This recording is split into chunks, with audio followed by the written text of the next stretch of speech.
আমেরিকার ভার্জিনিয়া রাজ্যের স্পটসলেভেনিয়া শহর একটা ছোট্ট কাউন্টি টাইপের শহর। আমেরিকানরা টাউনকে মেনলি কাউন্টি বলে। যাই হোক, এইবার সেখানে 1996 9th সেপ্টেম্বর এমন কিছু ঘটনা ঘটতে চলেছিল যেটা সেই শহরকে রীতিমতন কাঁপিয়ে দেবে। এই শহরে একটা মোটামুটি মিডিল ক্লাস ফ্যামিলির দুটো মেয়ে ছিল।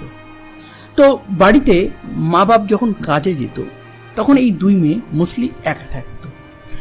একটা মেয়ের বয়স 21 বছর আর একটা মেয়ের বয়স ওই 18 কি 19 হবে, একদম তারা তরুণী বলতে পারেন।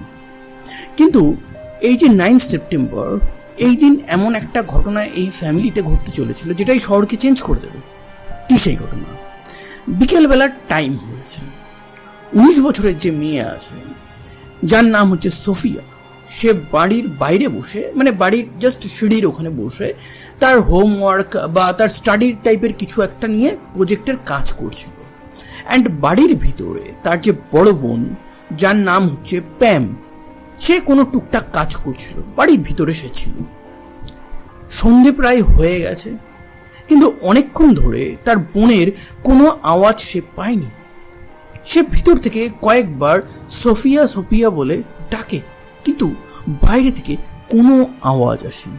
তার মনে একটু সামান্য ভয় তৈরি হয়। সে বাইরে যায়, বাইরে গিয়ে দেখে যে সিঁড়ির উপর বইগুলো রাখা আছে, কিন্তু সোফিয়া নেই। সে পুরো লনটা যেটাতে আছে না তাদের, সেখানে একটু ঘোরাঘুরি করে, প্রতিবেশীদের কাছে জিজ্ঞাসা করে যে তোমরা সোফিয়াকে দেখেছো কিনা। রাস্তা থেকে কয়েকজন ইভিনিং ওয়াক করে যাচ্ছিল বাড়ির দিকে, তাদেরকে জিজ্ঞাসা করে, কিন্তু কোনো খোঁজ আর তার সোফিয়ার পাওয়া যাচ্ছেই না। এরপর তার মা বাবা আসে, তারা এসব খোঁজাখুঁজি শুরু করে, প্রতিবেশীরাও খোঁজাখুঁজি শুরু করে। 2-3 ঘন্টা খোঁজাখুঁজির পর তারা যখন অসফল হয় তখন তারা পুলিশকে খবর দেয়। পুলিশ আসে, পুলিশ তদন্ত শুরু করে। পুলিশ তদন্ত করতে করতে সমস্ত কিছু ছানবিন করে, বাড়ি ঘর আশেপাশে সেখানকার যে লোকাল ক্রিমিনাল ছিল প্রত্যেককে তারা তদন্ত করে। কিন্তু প্রত্যেকটা জায়গায় তারা কোনো না কোনো একটা ডেড এন্ডে পৌঁছাচ্ছিল। কিন্তু কন্টিনিউয়াস চলছে, কিন্তু প্রায় 1 মাস হয়ে গেছে। হঠাৎ করেই পুলিশের কাছে একটা ফোন আসে যে ওই থানার থেকে 2 কিমি দূরে একটা পুকুরের পাশে একটা 18 কি 19 বছরের মেয়ের লাশ পাওয়া গেছে। পুলিশ হন্তদন্ত হয়ে দৌড়ে সেখানে যায়। সেখানে গিয়ে তারা একটা ফিমেল বডি দেখে, অ্যান্ড অদ্ভুত একটা জিনিস দেখে যে সেই ফিমেল বডির যে নেইল পলিশ আছে, যে ফুট পলিশ আছে, অ্যান্ড যে লিপস্টিক আছে সেটা পার্পল কালারের। তারা সেই বডিটাকে নিয়ে যায়, নিয়ে গিয়ে সেখানে সোফিয়ার যে মা বাবা এবং দিদি আছে তাদেরকে ডাকে আইডেন্টিফাই করার জন্য যে এটা সোফিয়া নাকি অন্য কেউ। তারা আসে।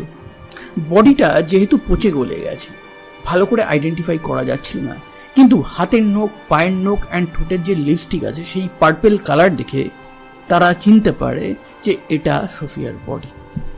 পুলিশ উঠে পড়ে লাগে যে কে এই খুনি। এরপর ময়না তদন্তের রিপোর্ট আসে এবং ময়না তদন্তে একটা জিনিস ক্লিয়ার হয়ে যায় যে প্রথমে সোফিয়াকে সম্মানহানি করা হয়, তারপর তাকে গলা টিপে মারা হয়, এবং পুলিশ ওই জায়গাতে যেখানে বডিটা পাওয়া গেছিল কিছু নীল রঙের সুতোর হালকা হালকা দড়ি তার কিছু গায়ে লেগে আছে, পাশে পড়ে আছে, এই রকম দেখতে পায়। সেগুলো মেইন এভিডেন্স হিসেবে পুলিশ কালেক্ট করে।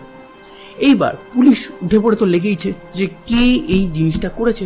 ছোট শহর, ছোট কাউন্টি, এখানে সেভাবে কোনো ক্রাইমই হয় না, কিন্তু এই অবস্থায় পুরো শহর কেঁপে উঠেছে। পুলিশের কাছে বারবার রিপোর্ট আসছে যে কখন এই কেসটা সলভ হবে, উপর থেকে প্রেশার আসছে।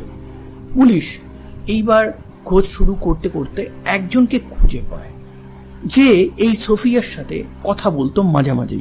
সেটা প্রতিবেশীরাও দেখেছে, সেটা ফ্যামিলি মেম্বাররাও দেখেছে, যার একটা ক্রিমিনাল ব্যাকগ্রাউন্ডও আছে। তো সেহেতু পুলিশের জন্য সে একটা পারফেক্ট ক্যান্ডিডেট। তো পুলিশ তাকে তোলে। তার নাম হচ্ছে কার্ল মাইকেল। এই কার্ল মাইকেল আগেও একাধিক ছোট বড় ক্রাইম করেছে, জেলও খেটেছে। তো কার্ল মাইকেলকে এই যে ক্রাইমটা হয়েছে সেটাতে অভিযুক্ত করার জন্য পুলিশ নানানভাবে চেষ্টা করে, কিন্তু কার্ল মাইকেল বারবার বলতে থাকে এই ক্রাইমে আমার কোনো হাত নেই, পুলিশ তখন তাকে জিজ্ঞাসা করে, আচ্ছা তাহলে তুমি ওই সোফিয়ার সাথে কেন কথা বলতে? তখন সে বলে যে একই শহরে থাকি, আমি ক্রাইম করেছি বলে কি কারোর সাথে কথা বলতেও পারবো না? পুলিশ ভাবে ঠিকই, কিন্তু পুলিশ যাই হোক কেসটাকে কোথাও না কোথাও ধামাচাপা দেওয়ার জন্য এই কারমাইকেলকে ধরে জেলে পুরে দেয়। সবাই ভাবে কেসটা শেষ হয়ে গেছে, কোর্টেও কেসটা তোলা হয়, কারমাইকেল জেলে আসে, পুলিশ শান্তিতে বিন্দাস আছে। ঠিক 7 মাস পর 2 মে 1995 ওই সেম শহরে 2 মেয়ে গায়েব হয়ে যায়। এই 2 মেয়েও গায়েব হয় লন থেকে। ভালো কথা, পুলিশ আবার তদন্ত করতে থাকে। এবার একই শহরে 1 বছরের মধ্যে পরপর 3টে, একজনের তো লাশ পাওয়াই গেছে আর 2জন অলরেডি নিখোঁজ আছে। এমতো অবস্থায় সেই শহরে যারা মানুষ আছে তারা পুলিশের সামনে, তারা মেয়রের সামনে রীতিমতন ধর্ণা প্রদর্শন করতে থাকে, কিন্তু পুলিশ কোনোভাবেই এই কেসটাকে সলভ করতে পারছিলই না। 2 মেয়ে স্টিল মিসিং। এবং ওই যে কেসটা ছিল না, যেটা সোফিয়ার কেস বলেছিলাম, সেই কেসে কারমাইকেলকে তারা তো জেলে ঢুকিয়েছিল, কিন্তু কয়েকদিন পর পুলিশের কাছে একটা ফোন আসে যে 65 কিলোমিটার দূরে একটা পুকুরের পাশে 2 মেয়ের বডি পাওয়া গেছে। তো পুলিশ সেখানে যায়। সেখানে যাওয়ার পর তারা বুঝতে পারে এই যে বডিটা আছে, যে 2 মেয়ে তাদের পুলিশ স্টেশনে মিসিং ছিল, তাদের নাম হচ্ছে ক্রিস্টিনা এবং ক্যারি। এই লাশ 2 তাদের। এরপর ফ্যামিলিকে ডাকা হয়, ফ্যামিলি আইডেন্টিফাই করে যে হ্যাঁ এটা তাদের মেয়েরই লাশ। এরপর ময়নাতদন্তে রিপোর্ট আসে সেম, যে এখানেও আগে এই মেয়ে 2টোর সম্মানহানি করা হয় অ্যান্ড দেন তাদেরকে গলা টিপে হত্যা করা হয়। এইবার সেই শহর রীতিমতন কাঁপছে, 3টে মৃত্যু একইভাবে। তাহলে এই ছোট্ট শহরে কোনো কি সিরিয়াল কিলার ঘুরে বেড়াচ্ছে? পুলিশের দিকেও প্রচুর কোশ্চেন উঠতে থাকে যে এক তো কারমাইকেলকে তারা জেলে পুরে রেখেছে, কিন্তু কারমাইকেল যদি আগের যে খুনটা সেটা করে থাকে তাহলে এটা কারা করলো? সেম ভাবে ইভেন এই যে 2 লাশ পাওয়া গেছে সেই লাশের পাশেও নীল কালারের কিছু দড়ি পাওয়া গেছে, মানে দড়ির অংশ ছোট ছোট একটা হয় না, যেমন কাঁথার দড়ি আপনারা দেখবেন সেগুলো ছিঁড়ে গেলে যেমন ছোট ছোট ছোট তুলো তুলো দড়ি থাকে না, সেই নীল কালারের কিছু পাওয়া গেছে। এবার পুলিশ এখানে বলে যে আমরা কারমাইকেলকে কেন তুলেছি, সেটা হচ্ছে ওই যে নীল দড়ির অংশ পাওয়া গেছে, সেই রকম কিছু অংশ কিন্তু কারমাইকেলের গাড়ি থেকে পাওয়া গেছে। তার গাড়ির রং নীল ছিল। দ্বিতীয়ত তার গাড়িতে যে কার্পেট ছিল সেই কার্পেটের রং নীল। তো এই ক্ষেত্রে এই কারণে পুলিশ ভাবে যে কারমাইকেল এখানে ক্রাইমটা করেছে, কিন্তু সেকেন্ড ক্রাইমটা হওয়ার পর পুলিশ বুঝতে পারে কারমাইকেল এখানে অভিযুক্ত না, যে অভিযুক্ত সে বাইরে বিন্দাস ঘুরে বেড়াচ্ছে। এই কারণে পুলিশ কারমাইকেলকে ছেড়ে দেয়। পুলিশ তদন্ত করছে তো করছেই। এরপর 6 বছর কেটে যায়। সালটা আসে 31শে জুন 2002। এই সময় আমেরিকার একটা রাজ্য আছে কলম্বিয়া, এবং সেই কলম্বিয়াতে একটা ছোট্ট শহর আছে, তার নাম আবার কলম্বিয়া। সেই কলম্বিয়ার রাস্তায় একটা 16 বছরের মেয়ে অর্ধনগ্ন হয়ে, তার হাতে একটা হ্যান্ডকাপ আছে, হ্যান্ডকাপটা নীল কালারের, এবং এই হ্যান্ডকাপটা পুলিশের হ্যান্ডকাপের সাথে কোনোভাবে গুলিয়ে ফেলবেন না। এই হ্যান্ডকাপটা হচ্ছে সেক্স হ্যান্ডকাপ, এবং এই জিনিসটা সেক্সুয়াল ফ্যান্টাসির সময় অনেক পুরুষ মানুষ বা অনেক কাপেল এগুলোকে ইউজ করে। তো যাই হোক, সেরকমই একটা হ্যান্ডকাপ পরে সে রীতিমতন চিৎকার করতে করতে দৌড়াচ্ছে। রাস্তা থেকে প্রচুর লোক তাকে দেখে তাকে ইগনোর করে বেরিয়ে যাচ্ছে, কিন্তু কোনো একজন সচেতন মানুষ এটা দেখে সেখানে দাঁড়িয়ে যায়। দাঁড়িয়ে যাওয়ার পর তাকে জিজ্ঞাসা করে যে কি হয়েছে। সে ওই অবস্থায় কিচ্ছু না বলে হন্তদন্ত হয়ে বলে যে আমাকে আগে পুলিশ স্টেশন নিয়ে চলুন। সেই লোক তাকে পুলিশ স্টেশনে তাকে জল দেওয়া হয়, তাকে শান্ত করা হয়, তার মেডিকেল টেস্ট করা হয় এবং তার তদন্ত শুরু করা হয়। তাকে জিজ্ঞাসা করা হয় আপনার সাথে কি হয়েছে। তখন সে এক এক করে বলতে শুরু করে, বলে 24 ঘন্টা আগে আমাকে কিডন্যাপ করা হয়েছিল। কে কিডন্যাপ করেছে আমি এখনও 100% ঠিক করে বলতে পারবো না, কিন্তু কোথায় আমাকে রেখেছিল সেটা সে পুলিশকে বলে। এরপর পুলিশ জিজ্ঞাসা করে যে 24 ঘন্টা আগে কি হয়েছিল সেটা এক্স্যাক্টলি বলো। সে বলে যে আমি আমার বাড়ির যে লন আছে সেখানে যে গাছ আমার আছে, আমি গার্ডেনিং করতে ভালোবাসি, আমি কলেজে গার্ডেনিংয়ে পড়াশুনো করছি, তো সেই গাছে আমি জল দিচ্ছিলাম।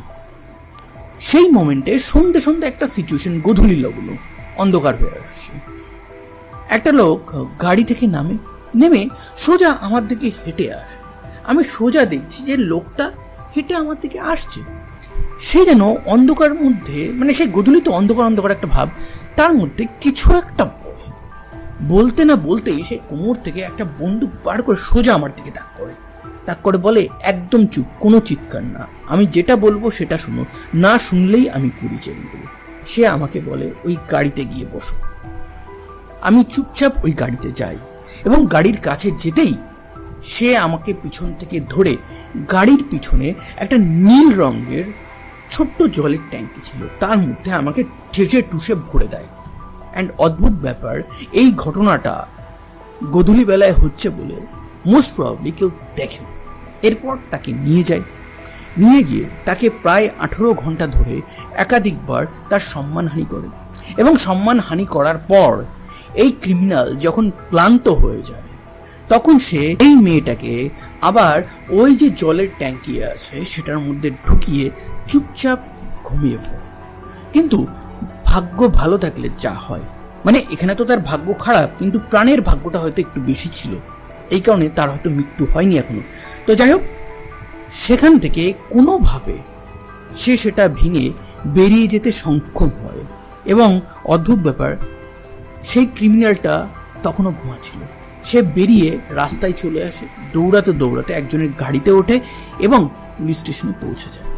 এরপর পুলিশ তদন্ত শুরু করে।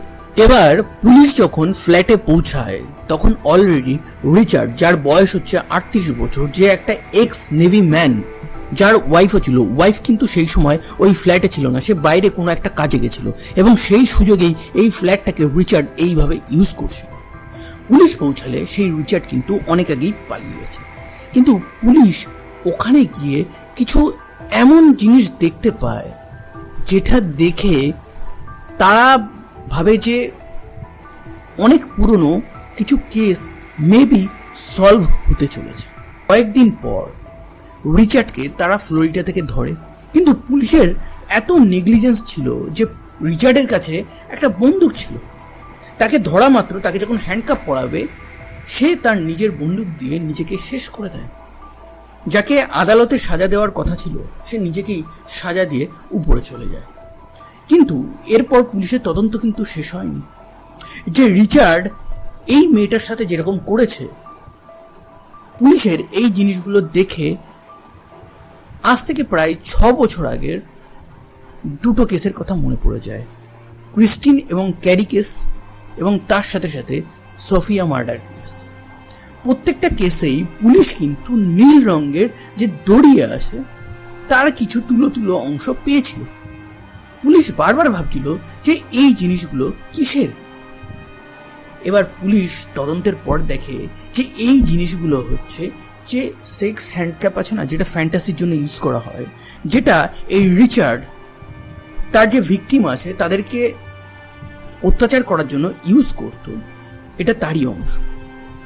ওই ফ্ল্যাটে যে ফিঙ্গারপ্রিন্ট ছিল সেই ফিঙ্গারপ্রিন্ট প্রত্যেকটা ভিকটিমের সাথে মিলে যাচ্ছে। যে সুতোর অংশগুলো ছিল সেগুলো ডিএনএ টেস্ট করা হয়। সেই ডিএনএ টেস্টে সোফিয়া, ক্রিস্টিন, ক্যারি এবং এই মেয়েটারও ডিএনএ স্যাম ম্যাচ করে যায়। এবং যে জলের ট্যাঙ্কিতে এই মেয়েটাকে সে ভরে এই ফ্ল্যাটে আনে, সেই জলের ট্যাঙ্কির মধ্যে একটা ফিঙ্গারপ্রিন্ট পাওয়া যায়, এবং এই ফিঙ্গারপ্রিন্টটা ক্রিস্টিনের সাথে হুবহু মিলে গেছে। মানে এই যে 3টে মার্ডার এবং 4টে সম্মানহানির কেস, এই সবকটার পিছনেই দায়ী ছিল রিচার্ড। কিন্তু এই রিচার্ডকে ইচ্ছা করলে পুলিশ অনেক আগেই ধরতে পারত।